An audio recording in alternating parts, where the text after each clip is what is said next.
Puncak Gunung Tangkuban Perahu, hari 13 bulan 12. Angin dari utara bertiup kencang, mengalahkan tiupan angin barat yang menghembus sepoi-sepoi basah. Puncak Gunung Tangkuban Perahu diselimuti kesunyian abadi.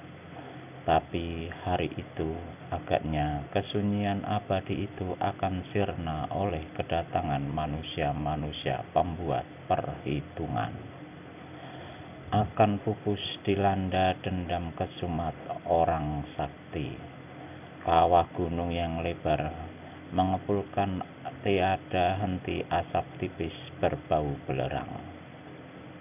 Beberapa puluh kaki dari tepi kawah berderet pohon-pohon cemara berdaun lebat, subur, menjulang tinggi dan lurus. Saat itu matahari pagi sudah naik tepat antara titik tertinggi dan titik permulaan terbitnya. Angin utara bertiup lagi dengan kencang. Daun-daun pohon cemara melambai-lambai. Dan di antara kerisikan-kerisikan gesekan daun pohon-pohon cemara itu, maka terdengarlah suara siulan yang mengumandangi seluruh puncak Gunung Tangkuban Perahu. Suara siulan itu juga seperti mau menggelegaki kawah belerang dan menampar-nampar kabut belerang yang meliuk-liuk ke permukaan kawah. Suara siulan itu tidak teratur, tidak membawakan sebuah lagu atau tembang. Nadanya tak menentu, namun ketidakteraturan dan ketidakmenentuannya itu anehnya bila didengar dengan seksama akan merupakan suatu lagu aneh bernada ajaib. Suara siulan itu membuat pendengarnya akan terkatung-katung ke dalam satu dunia khayal. Tapi di pagi yang menjelang siang itu di puncak Gunung Tangkuban Perahu itu, tak satu pun orang yang datang selain manusia yang mengeluarkan suara siulan tadi. Dan apakah manusia ini adanya? Suara siulan itu datang dari pohon cemara yang paling tinggi. Tanda bahwa manusianya pun berada di sana, dan manusia ini tiada lain daripada Wiro Sableng si pendekar kapak maut naga geni 212. Mengapa dia sampai berada di puncak gunung itu adalah sehubungan dengan tantangan musuh lamanya, Kali Ngundil. Wiro terus juga bersiul-siul sambil sesekali layangkan pandangannya ke seantero puncak gunung. Sepi dan suasana tenang-tenang saja. Dilayangkannya pandangan ke kaki dan lereng gunung. Juga segala sesuatunya masih diselimuti kesunyian dan ketenangan. 2 kali sepeminuman teh lewat. Telinga pendekar 212 yang tajam dan terlatih baik itu sayup-sayup mendengar suara sesuatu. Segera pemuda ini hentikan siulannya. Kepalanya diputar ke arah timur puncak gunung dari mana datangnya suara itu. Masih belum kelihatan apa-apa, tapi suara yang didengarnya tambah nyaring. Beberapa ketika kemudian, dari balik gundukan tanah keras tepi kawah sebelah timur kelihatan muncul kepala seseorang menyusul dada dan badannya. Sosok tubuh manusia ini ternyata bukanlah Kali Ngundil, karena tangannya tidak buntung. Lain yang ditunggu, lain yang datang, desis Wiro Sableng dalam hati.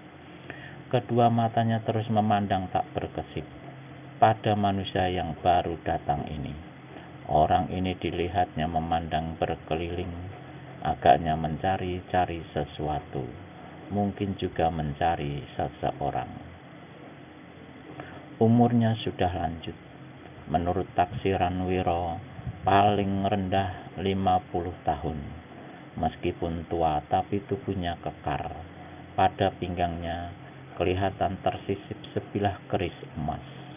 Dari gerak-geriknya yang enteng dan tenang, Wiro tahu bahwa orang tua ini pastilah seorang yang menguasai ilmu silat dari tingkat tinggi.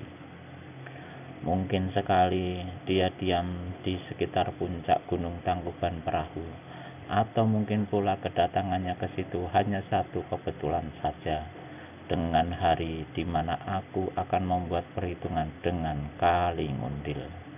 Demikianlah Pendekar 212 berpikir-pikir di dalam hatinya. Sementara itu si orang tua tak dikenal dilihatnya berdiri di tepi kawah, memandang ke bawah, lalu memutar tubuh dan menjelajahi seluruh permukaan gunung dengan sepasang matanya yang kecil tetapi tajam.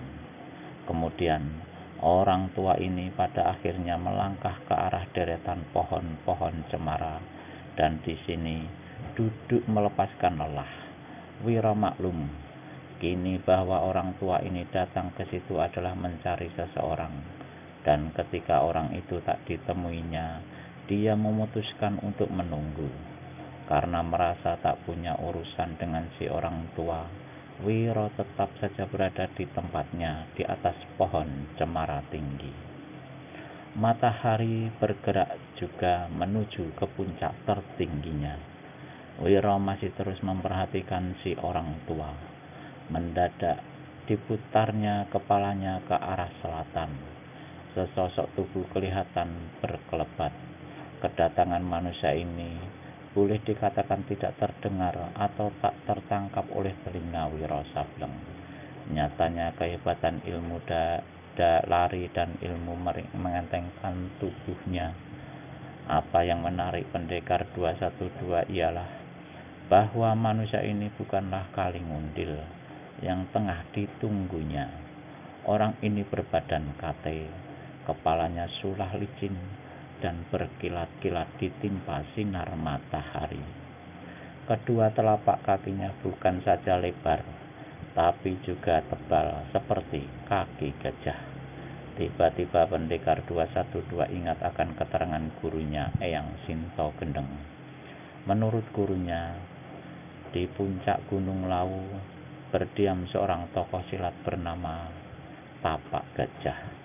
Kehebatan tapak gajah ialah telapak pada sepasang kakinya yang berbentuk kaki gajah.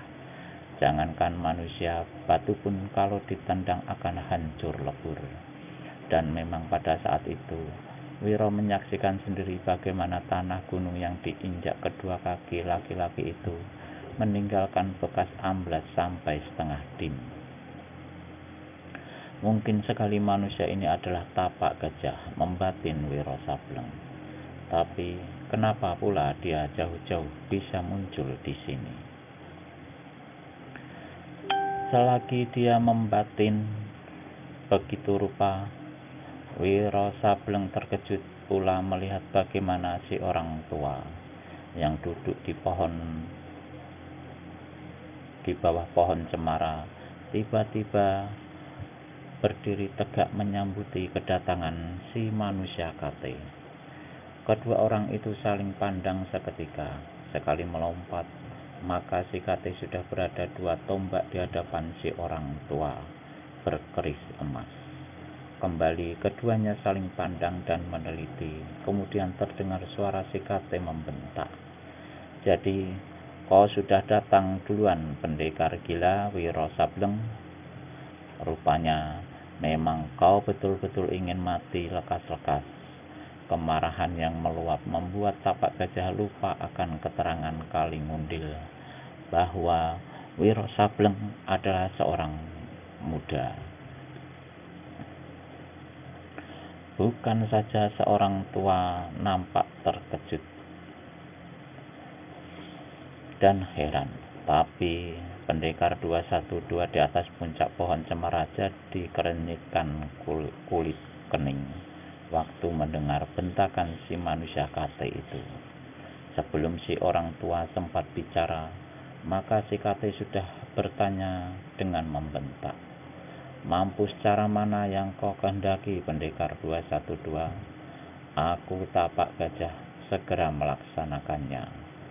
Kalau betul aku berhadapan dengan Tapak Gajah, tokoh silat terkenal dari Gunung Lawu saat ini, menyahuti si orang tua, maka dugaanmu meleset sekali. Tapak Gajah pelototkan mata. Meleset bagaimana maksudmu? Dan Tapak Gajah ingat akan keterangan Kali Ngundil. Kalau diajukan pertanyaan, apakah kau bukannya Wiro Sableng, si manusia geblek bergelar Pendekar 212 itu? Si orang tua gelengkan kepala. Aku adalah Wirasokananta, ketua perguruan Teratai Putih di Bukit Siharu-haru. Tak disangka datang dari jauh kiranya akan berjumpa dengan tokoh silat ternama. Tapak Gajah pula ramah, mengingat Wirasokananta adalah tokoh silat dari golongan putih, datang dia sendiri dari golongan hitam, maka bertanyalah Tapak Gajah, gerangan apakah yang membuat ketua perguruan Teratai Putih sampai datang ke sini? Panjang ceritanya Tapak Gajah, menyahuti si orang tua berkeris emas. Ringkasnya adalah untuk mencari dan memenuhi undangan seorang manusia bejat bernama Wiro Sableng, bergelar Pendekar 212. Kalau begitu, kita sama-sama datang untuk maksud yang serupa, dan pastilah mempunyai tujuan terakhir yang serupa pula, yaitu menamatkan riwayat manusia terkutuk itu. Bukankah demikian? Meskipun heran bagaimana Tapak Gajah bisa tahu hal itu, namun Wirasokananta mengangguk juga. Maksud sama, tujuan terakhir sama, tapi latar belakang tentu lain. Kalau aku boleh tanya, apakah sebabnya ketua perguruan Teratai Putih sampai turun tangan dan bukan menyuruh anak-anak murid perguruan? Semua murid-muridku musnah di tangan manusia laknat itu. 2 di antaranya diperkosa, jawab Wirasokananta. Suaranya bergetar. Kemudian dituturkannya apa yang telah menimpa perguruan dan murid-muridnya. Di atas pohon cemara, Pendekar 212 Wiro Sableng tentang telinga, buka mata, tak berkesip. Penuturan Wirasokananta tentunya saja sangat mengejutkannya. Semenjak turun gunung, bukan saja dia tidak pernah mendengar nama perguruan Teratai Putih, bahkan bertemu muka dengan Wirasokananta pun baru hari ini. Dan hari ini pula ketua perguruan itu menuturkan bahwa dia telah melakukan pembunuhan besar-besaran atas diri murid-murid perguruan Teratai Putih ini. Ini adalah satu hal yang sama sekali tidak benar. Kalau ini bukan satu kekeliruan, tentu ini adalah fitnah. Dan bila ini juga bukan fitnah, apakah yang telah menyebabkan Wirasokananta merasa yakin bahwa Pendekar 212 lah yang telah memusnahkan perguruannya? Nasibku dan nasibmu rupanya tidak banyak beda, Ketua Teratai Putih. Terdengar suara Tapak Gajah. Muridku Suranyali juga Kunyuk Sedeng itu yang membunuh. Kini tahulah Wiro Sableng, Tapak Gajah rupanya adalah guru Suranyali alias Mahesa Birawa.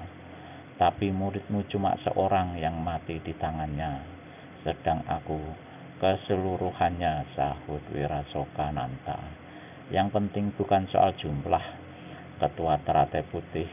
Yang penting ialah bahwa Kunyuk Sedeng itu seorang manusia bejat yang mesti kita lenyapkan dari muka bumi ini. Wirasokananta mengangguk. Tapak gajah hendak buka mulutnya kembali, tapi batal karena saat itu sudut matanya melihat sesosok tubuh berkelebat dan tahu-tahu sudah berada di hadapan mereka. Siapa lagi yang datang ini, membatin Wiro Sableng. Sedang sesaat kemudian didengarnya suara tapak gajah berkata sambil menjura, "Sungguh pertemuan yang tak terduga, tokoh silat dari Gunung Halimun, kenapa bisa muncul di sini?" Orang yang baru datang tertawa lebar. Dia berpakaian kain putih, rambutnya panjang diriap seperti perempuan, janggutnya menjela sampai ke perut. Rambut dan janggut itu berwarna putih dan melambai-lambai tertiup angin. "Kau sendiri mengapa bisa nongkrong di sini?" balik menanya si janggut putih. Dia melirik pada Wira Sokananta. Tapak gajah mula-mula perkenalkan si janggut putih pada Wira Sokananta.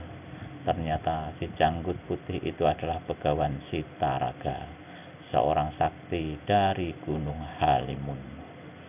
Setelah mendengar penuturan tapak gajah yang juga sekalian menuturkan tentang Wira Sokananta, maka Sitaraga tarik nafas dalam dan berkata, "Betul-betul tak bisa diduga kalau kedatangan kita ke sini tiga-tiganya adalah membawa maksud yang sama. Aku kenal baik dengan Mahisa Birawa. Aku telah berjanji untuk membantu perjuangannya, menghancurkan Pajajaran. Karena memang aku sejak lama punya permusuhan dengan itu kerajaan. Tapi nyatanya Mahisa mendahului aku. Ini ku ketahui dari seorang anak buahnya yang datang ke tempatku. Rupanya sebelum pecah perang, Mahisa ada mengirim kurir. Kurir itu tertangkap peronda Pajajaran." Kesunyian menyeling seketika. Di atas pohon cemara, Wiro Sableng masih tak bergerak di tempatnya. Dengan munculnya ketiga orang itu dan dengan penuturan masing-masing mereka, Wiro kini bisa menjajaki bahwa ada sesuatu yang tak beres. Dan ketidakberesan ini ditimpakan kepadanya. Siapa yang menjadi dalang ketidakberesan ini tak susah untuk diterka, yaitu Kalingundil. Tapi Kalingundil sendiri kemana? Yakin bahwa bukan hanya 3 orang itu saja yang bakal muncul. Maka Wiro memutuskan untuk menunggu. Dugaannya memang betul. Lewat sepeminuman teh, maka dari jurusan barat kelihatanlah 2 sosok tubuh berlari cepat laksana angin. Yang satu bertangan buntung dan segera dikenali oleh Wiro Sableng sebagai Kalingundil adanya. Yang seorang lagi Wiro lupa-lupa ingat. Tapi melihat angka 212 pada keningnya, Wiro baru ingat bahwa manusia ini adalah Tapak Luwing. Begitu sampai di hadapan tapak gajah, Wiro Sokananta dan Begawan Sitaraga, keduanya segera menjura. Kalingundil memandang berkeliling. "Harap maafkan kalau kami datang agak terlambat." Dia memandang lagi berkeliling. Orang-orang yang diundangnya sudah lengkap. Pendekar gila itu masih belum muncul. Tapak Luwing berdehem. "Aku mempunyai firasat bahwa itu manusia tak bernyali untuk datang antarkan nyawa kemari. Kalau dia berani menantang, dia berani datang," menyahuti Kalingundil. "Kita tunggu saja," buka suara Begawan Sitaraga. "Dan kalaupun nanti ternyata si laknat itu tidak muncul ke pintu neraka pun, aku akan cari dia," berkata ketua perguruan Teratai Putih. Gembira sekali Kalingundil mendengar kata-kata Wira Sokanata itu. Nyatalah bagaimana dendam kesumat si orang tua terhadap Wiro Sableng. Sementara itu, Dari atas pohon cemara, Wiro Sableng memperhatikan ke bawah dengan seksama. Kini tak ada keraguan-raguan lagi bahwa segala sesuatunya, sampai 3 tokoh silat utama itu berada di sana, adalah Kalingundil yang punya rencana. 5 orang yang akan dihadapinya, Kalingundil dan Tapak Luwing, sudah bisa dijajakinya ketinggian ilmu kedua orang itu. Tapi bagaimana dengan 3 orang lainnya? Sanggupkah dia menghadapi mereka berlima sekaligus? Pendekar 212 diam-diam tarik nafas dalam. Dia memandang ke langit.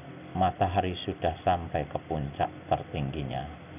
Apakah dia segera unjukkan diri atau menunggu sampai saat yang dirasakannya tepat? Di saat itu, di bawah didengarnya suara Tapak Gajah berkata, "Aku masih belum yakin kalau Kunyuk Ingusan itu benar-benar murid Sinto Gendeng. Itu nenek-nenek keriput sudah sejak lama minggat dari dunia persilatan." Panaslah hati Wiro Sableng mendengar gurunya disebut demikian rupa. Tiada terasakan lagi didorong oleh naluri yang telah membuat dia menjadi bisa, maka keluarlah suara siulan dari sela bibirnya. 5 manusia di bawah pohon terkejut dan menengadah ke atas. Kurang ajar, rupanya Kunyuk Sedeng itu sudah lama mendekam di atas, maki Kalingundil. "Pendekar gila, turunlah untuk terima mampus," teriak Wirasokananta. Pendekar 212 tertawa bergelak. "Ketua perguruan Teratai Putih, aku kasihan pada kau, tidak tahu bahwa kau telah kena dikelabui oleh manusia tangan buntung itu." Kalingundil cepat membentak, "Agaknya kau memilih kematian di atas pohon itu, Wiro Sableng. Memang pohon itu cukup tinggi untuk mempercepat roh busukmu terbang ke neraka." Wiro tertawa lagi seperti tadi. "Biar aku paksakan dia turun," kata mulut Tapak Luwing. Tangan kanannya bergerak, maka 3 pisau terbang beracun melesat ke puncak pohon cemara di mana pendekar 212 berada. Tapak Luwing, kalau merasa sudah berilmu tinggi, "Biar ku kembalikan pisaumu," teriak Wiro dari atas pohon. Sesaat sesudah dia berkata begitu, maka menderulah angin deras. 3 pisau terbang kembali ke bawah menyerang pemiliknya sendiri.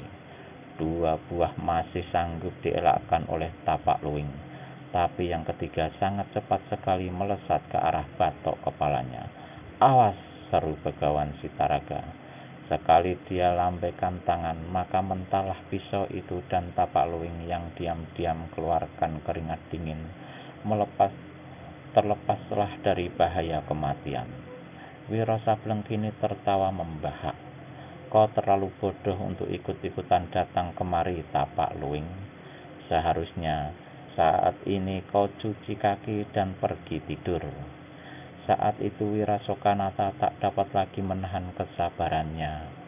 Dengan tangan kanan dipukulkannya batang pohon cemara. Krak! Pohon itu tumbang. Wiro melompat ke samping dan melayang ke bawah dengan gerakan enteng. Sambil melayang itu dia berkata, "Musuh penantang cuma 1. Mengapa sekarang bisa jadi 5? Apakah kau bisa beranak, Kalingundil?" Lalu pada 3 tokoh silat utama itu Wiro berseru, "Kalian sudah tua bangka, masih saja mau dengan urusan dunia dan nafsu membunuh. Apa tidak malu kena dihasut oleh Kunyuk tangan buntung itu?" "Jangan banyak bacot manusia gelo, ajalmu hanya tinggal sekejapan mata saja," bentak Tapak Gajah. Dia maju ke depan dan kirimkan tendangan kaki kanannya di saat pendekar 212 masih juga belum menjejakkan kaki di tanah. Angin tendangan kerasnya bukan main, debu beterbangan untuk menjajaki sampai di mana kehebatan tenaga dalam melawan. Wiro sengaja tidak mengelak, tapi memapasi serangan tersebut dengan lancarkan pukulan kunyuk melempar buah. Ketika dua angin pukulan itu beradu, terkejutlah tapak gajah. Kedua kakinya melesak sampai 3 senti ke tanah, sedang angin tendangannya yang sanggup menghancurkan batu itu buyar. Ternyata tenaga dalam pendekar 212 tidak berada di bawahnya.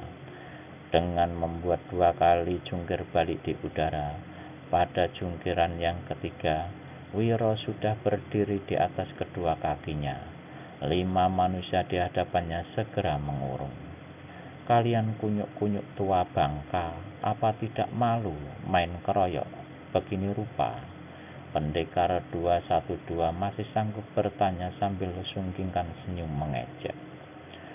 Seekor anjing kurap macam kau sudah terlalu pantas untuk dijagal bersama-sama, menyahuti Wirasokananta. Kau orang tua, rupanya masih belum tahu kalau dikelabui orang lain. Demi kebenaran, aku sama sekali tak pernah mendatangi perguruanmu. Apa yang terjadi perguruanmu, aku tidak tahu menahu. Itu semua adalah fitnah. Seseorang lain yang bertanggung jawab. Kurasa manusianya adalah si tangan buntung ini. Wiro menuding ke arah Kalingundil. Hahaha. Bukan saatnya untuk cuci tangan, pendekar gila, seru Kalingundil, seraya main-mainkan pedang buntung di tangan kirinya. Tak perlu kambing hitamkan orang lain, tak perlu lempar batu sembunyi tangan. Aku memang tak mengambing hitamkan kau orang buntung, tapi coba berkaca di cermin Begawan Citaraga. Kau akan melihat bagaimana tampangmu, memang persis seperti kambing. Merah pada muka Kalingundil, Wiro tertawa mengekeh. Begawan Citaraga yang merasa dihina segera maju ke depan. Sobat-sobat, tak perlu bicara panjang lebar dengan orang sedeng ini. Mari kita kermus dia. Habis berkata begitu, Citaraga gerakkan tangannya. Sinar putih yang panas dan menyilaukan menyambar ke arah muka Wiro Sableng. Begitu matanya tersambar sinar tersebut, gelaplah pandangan pendekar 212. Celaka, kata Wiro dalam hati. Tenaga dalamnya dialirkan ke kepala, dan dia melompat cepat ke salah satu pohon cemara untuk berlindung dari serangan lawan. Tapak gajah juga tidak berdiam diri. Tendangannya menggebubu, pohon cemara patah, dan di saat itu Wiro sudah berpindah ke tempat lain. Dengan mata masih terpejam, dia putar kedua tangannya di udara. Maka menderulah angin pukulan benteng topan melanda samudera. Meski pukulan ini hanya mempergunakan sebagian tenaga dalam, karena yang sebagian masih tetap dialirkan ke mata, tapi kehebatannya cukup membuat 5 penyerang hindarkan diri ke samping. Ketika matanya dibuka kembali, maka pemandangannya sudah terang seperti semula. Begawan Citaraga terkejut ketika melihat kedua mata lawannya tidak menjadi buta oleh kilapan sinar cerminnya. Di lain pihak, Wiro menganggap bahwa senjata yang paling berbahaya di antara penyerang-penyerangnya ialah cermin di tangan Citaraga itu. Maka dia memutuskan untuk menghancurkan senjata itu terlebih dahulu. Namun di kurung 5 begitu rupa, tidak mudah bagi Wiro Sableng untuk melaksanakan niatnya. Serangan 5 lawan bertubi-tubi.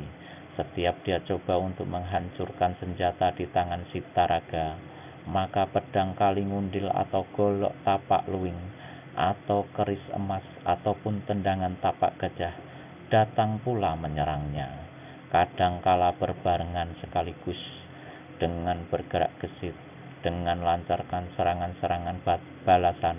Dengan hanya bertangan kosong itu, pendekar 212 cuma sanggup bertahan sampai 12 jurus. Jurus-jurus selanjutnya dia terdesak hebat. Golok besar 4 gerigi berkali-kali membabat ke arah dada dan perutnya. Sinar biru pedang siluman di tangan Kalingundil tiada henti berkiblat ke sekujur tubuhnya. Sedang keris emas Wirasokananta laksana hujan mengirimkan tusukan-tusukan mematikan. Dan di antara itu, tendangan-tendangan tapak gajah tiada terkirakan, ditambah yang paling berbahaya, cermin di tangan Sitaraga berkali-kali menyambar ke mukanya. Masih untung sanggup dielakkan. Jurus ke-15, murid Eyang Sinto Gendeng itu terdesak ke tepi kawah. Sinar cermin menyambar ke mukanya. Di saat itu pula, tendangan tapak gajah menyeruak ke arah selangkangan. Dari atas menderu pedang siluman biru. Keris emas menikam ke dada dan golok besar tapak luwing menggebubu ke perut. Tamatlah riwayatmu, pemuda gila, teriak Kalingundil. Jangan lupa sampaikan salamku pada setan-setan neraka, menimpali Wirasokananta. Brut! Ujung pedang siluman biru menyambar lewat dada, merobek pakaian pendekar 212. Sialan, maki Wiro Sableng. Memakilah sekenyangmu, setan alas.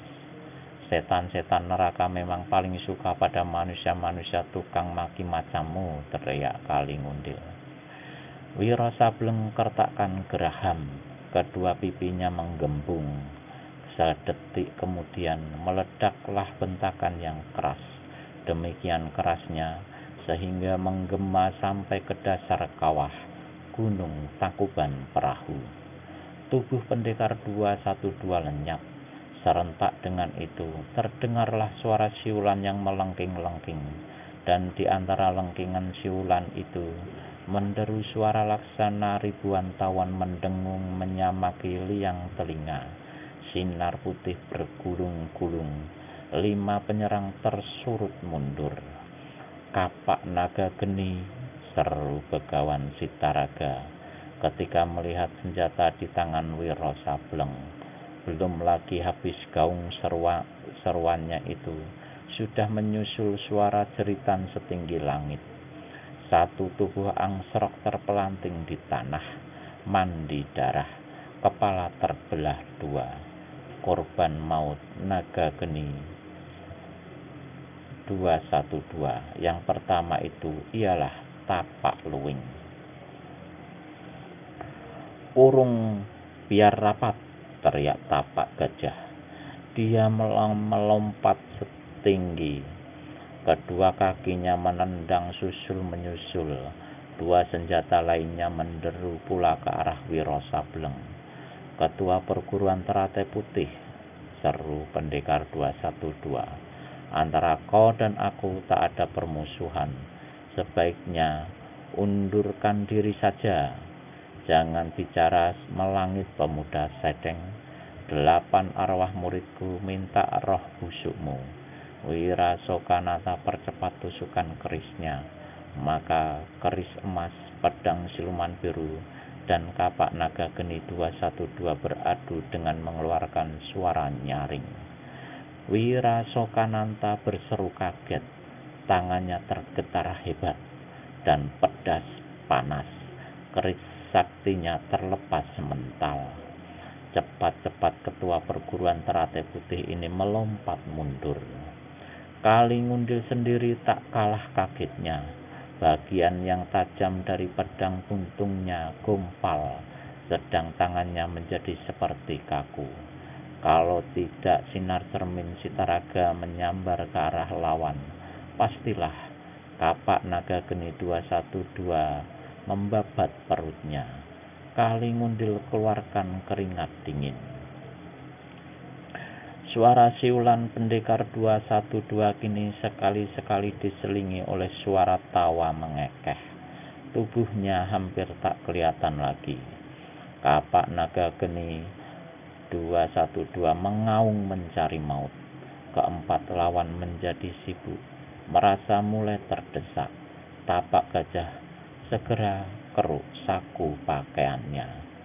Tanpa memberi peringatan lagi, tokoh silat ini segera lepaskan 100 senjata rahasia yang berupa jarum-jarum hitam ke arah Wiro Sableng.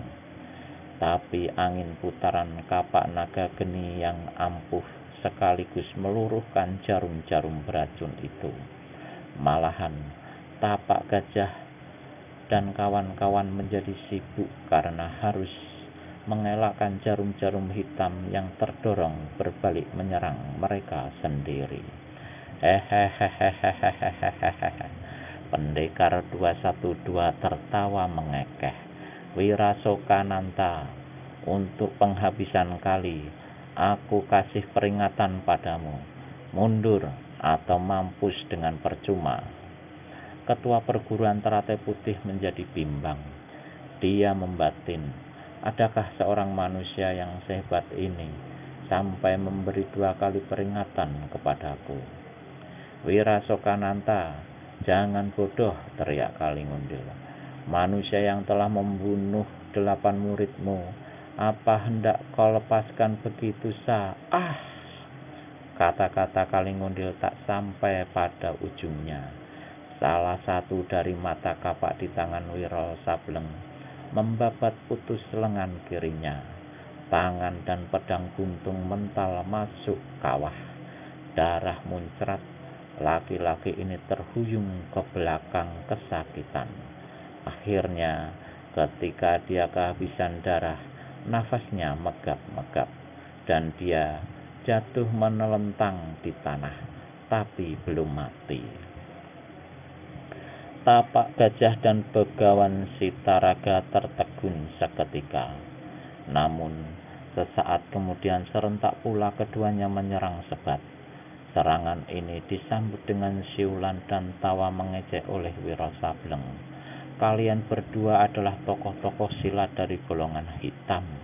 Manusia-manusia macam kalian pantas menjadi umpan cacing di liang neraka. Pendekar 212 putar kapaknya. Biar. Cermin di tangan Sitaraga pecah, berhamburan. Begawan itu keluarkan seruan tertahan dan memandang senjatanya yang hancur dengan rasa tak percaya. Begawan, awas, teriak tapak gajah, tapi terlambat. Kapak maut naga geni 212 datangnya tiada sanggup lagi untuk dielakkan. Cas! Putuslah leher begawan Sitaraga. Darah seperti air mancur muncrat ke udara. Kepala yang buntung menggelinding seperti bola terus masuk ke dalam kawah gunung Tangkuban Perahu. Melihat kematian sobatnya ini, si Kate kepala sulah tapak gajah menciut nyalinya. Tanpa buang waktu, dia segera putar tubuh. Orang Kate, mau minggat kemana? Wiro Sableng berseru, berhenti. Tapi mana tapak gajah mau berhenti. Malahan ini membuat tancap gas dan lari lintang pukang. Wiro menyeringai. Tangan kanannya bergerak menekan bagian dekat hulu kapak yang berbentuk kepala naga-nagaan. Maka mengaunglah 212 batang jarum putih beracun ke arah tapak gajah. Tapak gajah coba melompat ke samping, namun dia kurang cepat. Hampir keseluruhan jarum-jarum putih itu menembus daging tubuhnya. Tapak gajah meraung setinggi langit. Begitu racun jarum menembus jantungnya, maka tubuhnya kelojotan seketika lalu menggeletak di tanah tanpa bergerak lagi. Wirasokananta leletkan lidah melihat kehebatan pendekar 212. Tapi diam-diam bulu tengkuknya merinding karena ngeri. Sedang ketika dia berpaling pada pendekar itu, dilihatnya Wiro Sableng berdiri sambil garuk-garuk rambutnya yang gondrong. Wiro tarik nafas dalam, lalu putar tubuh dan memandang pada Wirasokananta. Ketua perguruan Teratai Putih, katanya. Kenyataan yang kita tidak saksikan dengan mata kepala sendiri adalah terlalu sukar untuk dipercaya. Demikian juga dengan peristiwa di perguruanmu. Sama sekali tak ada sangkut pautnya denganku. Aku yakin manusia inilah yang jadi biang racun. Wiro mendekati Kalingundil yang tengah megap-megap. Dari dalam sakunya dikeluarkannya sebuah pil. Dia senyum-senyum dan menimang-nimang obat itu. Kau masih inginkan hidup, Kalingundil? Tanyanya. Kalingundil diam saja. Obat ini bisa menyembuhkan lukamu dan memusnahkan racun kapak naga geni 212 yang mengalir di darahmu. Aku akan berikan kepadamu jika kau menerangkan dan mengaku bahwa kaulah yang telah membunuh 8 anak murid perguruan Teratai Putih. Kalingundil masih diam. Kau tak mau hidup? Kalingundil memandang dengan matanya yang berbinar-binar pada pil di tangan Wiro. Dalam diri setiap manusia yang tengah meregang nyawa akan selalu datang harapan untuk dapat terus hidup. Demikian juga dengan Kalingundil. Masukkan dulu pil itu ke dalam mulutku, katanya. Wiro memasukkan obat itu ke dalam mulut Kalingundil, dan Kalingundil cepat-cepat menelannya. Sekarang terangkan cepat. Kalingundil buka mulut mengakui apa yang telah diperbuatnya terhadap perguruan Teratai Putih. Akan Wirasokananta begitu mendengar penuturan tersebut, tak dapat lagi menahan luapan amarahnya. Tanpa banyak cerita, dengan kaki kanannya ditendangnya Kalingundil. Demikian kerasnya sehingga tak ampun lagi. Tubuh Kalingundil mencelat beberapa tombak ke udara dan malang baginya. Tubuhnya terlempar tepat ke kawah. Masih terdengar jeritan laki-laki itu menggaung ketika tubuhnya melayang ke bawah sebelum amblas di dalam kawah belerang.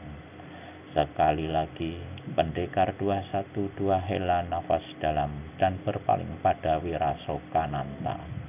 Satu senyum terlukis di bibir pemuda itu. Ketua Teratai Putih balas tersenyum. Orang muda, apakah kau betul-betul muridnya Sinto Gendeng? Ah, murid siapapun, aku bukan menjadi soal. Ketua perguruan Teratai Putih menyahuti pendekar 212. Orang-orang mencap aku pemuda edan, sinting, gila, geblek. Kurasa memang suatu ketika kegilaan itu ada perlunya. Hanya manusia-manusia gila semacam kita inilah yang sanggup membunuh manusia-manusia bejat dan menghancurkan kebejatan. Coba saja kau pikir, mana ada manusia waras mau membunuh sesama manusia. Wirasokananta tertawa. Ucapanmu benar juga, pendekar, katanya. Wiro mendongak ke langit. Ah, matahari sudah tinggi. Banyak urusan baru yang menunggu kita. Ketua perguruan Teratai Putih, pertemuan kita hanya sampai di sini. Aku senang bisa berkenalan dengan kau. Semoga kita bisa jumpa lagi. Pendekar 212, tunggu dulu, seru Wirasokananta.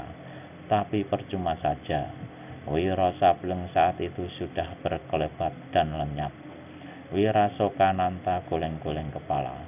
Pemuda hebat, sikapnya seperti betul-betul gila, tapi hatinya polos. Ilmunya, Aku yang sudah tua ini mungkin tak pernah bisa mencapai ilmu setinggi yang dimilikinya. Belum lagi sempat mengucapkan terima kasih, dia sudah lenyap. Wirasokananta memandang ke dasar kawah, lalu mengikuti jejak Wiro Sableng meninggalkan tempat itu.